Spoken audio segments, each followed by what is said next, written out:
people, welcome back to Kai Talks Combat. Today, we're going to be talking about UFC 308, Ilia Topuria versus Max Holloway, and Khamzat Chimaev versus Robert Whittaker. Let's talk about it. Khamzat Chimaev, aka Mr. Smash Everybody, might just be one of the scariest men on the UFC roster.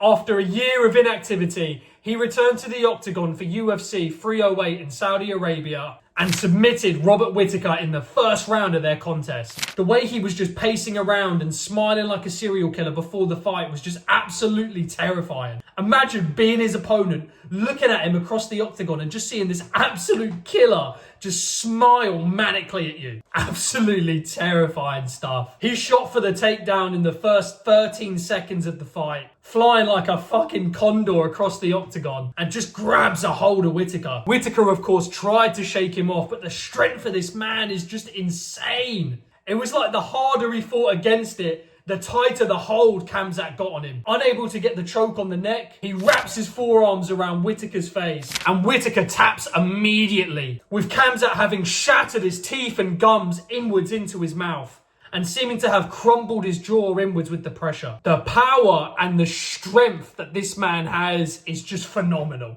I know since the fight, Whittaker has come out and said that those front teeth are always a weak point for him. But oh my goodness, the power this man has to do that from a face crank like that is just insane. Whittaker afterwards stayed in the octagon for the verdict and gave a ton of interviews in the immediate aftermath. One absolute warrior that guy is. What is next for Khamzat the Wolf Chimaev? After that devastating performance, surely he's worked his way to a shot at the title. It would appear not just yet, as it appears Sean Strickland is next in line for a shot at the champ, Dricus du Plessis. But given Whittaker was the number 3 ranked middleweight, that surely now rockets Khamzat to that number 3 spot. And so he's got to be given a shot at the winner of DDP and Strickland, surely.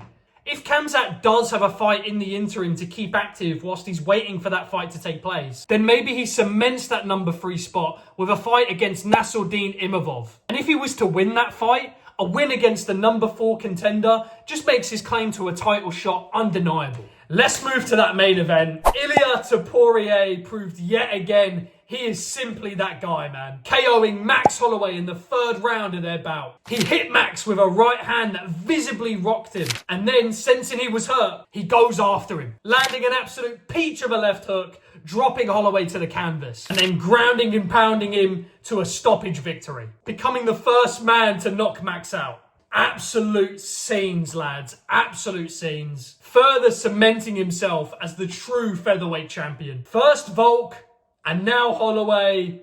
Ilia Topuria is the real deal, ladies and gentlemen. He really is. Post-fight, Ilia and Volk shared a moment in the octagon together, with Topuria telling him, "We're going to do it again. You deserve that." So that looks to be the next fight for the champ, with Diego Lopez being a potential fight in the future as well. That's everything for today, guys. Let me know your thoughts on the fights, UFC 308 as a whole, and what might be next for all men involved in the comment section below. As always, smash that like button for me, subscribe if you're new, and I will catch you guys on the next one.